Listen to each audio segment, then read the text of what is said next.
other witnesses also reported a second explosion on the bus. Richmal's and other witnesses' testimonies would account for pre-planted explosives and a bomb being planted later on 7/7/2005.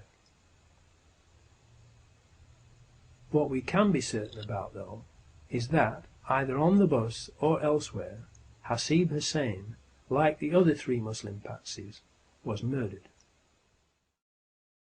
7th chapter title: Pre-planted explosives.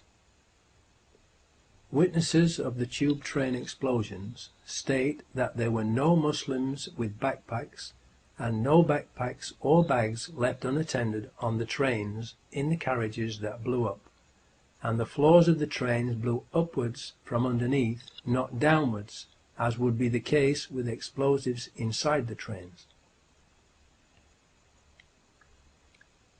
Explosives under the train floors, powerful enough to rupture the carriage floors and bend them upwards, would also lift the carriages up off the rails and derail them, as did happen. Those explosives were not homemade, but military-grade high explosives that would not be available to Muslim suicide bombers. The official story was that they used homemade explosives, which has later been proven to be a lie.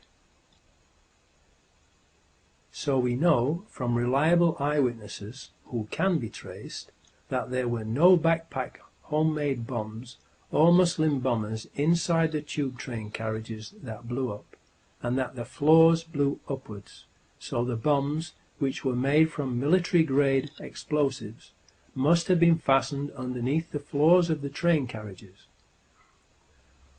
Only people having access to the tube trains during the times that the trains were not running would be able to plant those bombs under the train floors. Benjamin Netanyahu, the Israeli finance minister, said that he was warned by Scotland Yard not to leave his hotel room on the morning of 7/7/2005 before the first explosion was reported, implying that they had foreknowledge of the plan.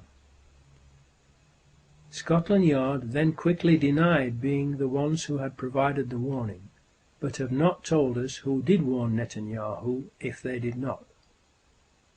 Why was Benjamin Netanyahu warned, but not the British people who pay their wages and whom they are paid to protect? Was it because it would have spoiled their evil plan to murder British people, to change the nation's mind about British troops fighting in the Middle East? 2 weeks later, the head of the Israeli Mossad, General Meir Dagan, said that he had warned Benjamin Netanyahu at 08:40 a.m. on 7/7/2005, 10 minutes before the first blast occurred. How did he know what was going to happen in London if Scotland Yard did not warn him? Did he wait to warn Benjamin Netanyahu until it was too late to warn the British people, so as not to spoil their evil plan? Was the London bombing a covert MI5 operation, or an Israeli Mossad operation, or a joint operation by both of them? The British people have the right to know. Tony Blair said on the day of the explosions that "we know this was done in the name of Islam," when there was no proof whatsoever of who had done it, therefore indicating he possibly had foreknowledge of the plan and who they intended to blame and the reason why they were going to blame the Muslims. As proof that this was a slip-up and needed covering up, look at how the BBC later falsely reported his actual words, giving further proof that the BBC is a government propaganda machine and the coverage was organised exactly as Michael Portillo said it would be in the BBC Panorama programme in May 2004. Later that same day, Ephraim Halevi, a former head of the Israeli Mossad, wrote in an article published on the Jerusalem Post website at 18:10 p.m. London time, that the attacks had been carried out simultaneously with near-perfect execution. How did he know they had only been near-perfect? How could he have known what the perfect results should have been in order to know that the actual results were not perfect, unless he was in on the plot? How many more people had they intended to murder in order for it to be considered perfect execution? How did he know, at least 2 days before the London authorities released the information on the 9th of July, that the bombs were detonated simultaneously, unless he was in on the plot? As proof that this too was a slip-up, the Jerusalem Post article in question was completely removed from their website after people began to ask similar questions. The following day, Police Commissioner Ian Blair also made a slip-up on camera and said that there were 4 miserable bombers, and then very quickly corrected himself, showing that he too possibly had foreknowledge of the plan to use 4 Muslims as patsies. If London could survive the Blitz, it can survive 4 miserable bombers like this. I'm not saying there are 4 bombers, 4 miserable events like this.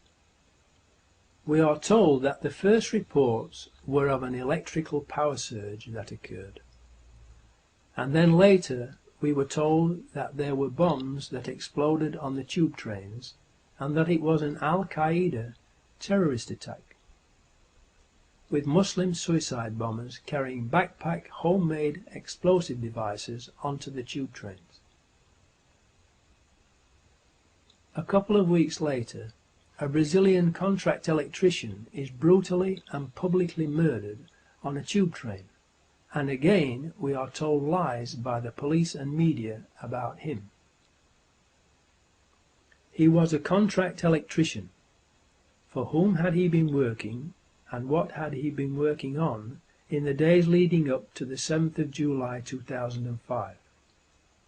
Remember that the first reports from the media about 7/7/2005 were of an electrical power surge, and John Charles de Menezes was a contract electrician. Was he hired as part of the terrorist exercises 1,000 people to wire up devices for mock explosions to be set off by a power surge? Did he see the explosive devices being fastened under the tube train carriage floors and later realize what had really happened and was starting to talk about it?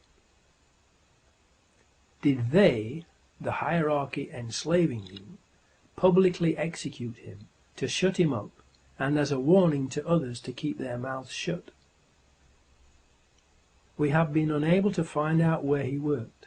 We know about his cousins who live in London and his family coming over from Brazil, but we do not know where he worked. Why? Who is the person calling himself Richard Jones and claiming to have been next to the suicide bomber on the bus and a witness to the bus bombing? And why did he tell so many lies? Why did Peter Power smirk, grin and giggle when he spoke about the coincidence that the exercise had turned out to be real, when lots of people had been killed and injured? What is funny about that? The probability of the 7/7/2005 drill and attack coinciding without being planned to coincide in a 10-year period is 1 chance in 3, 7, 1, 5, 592, 613, 265, 750, 000, 000, 000,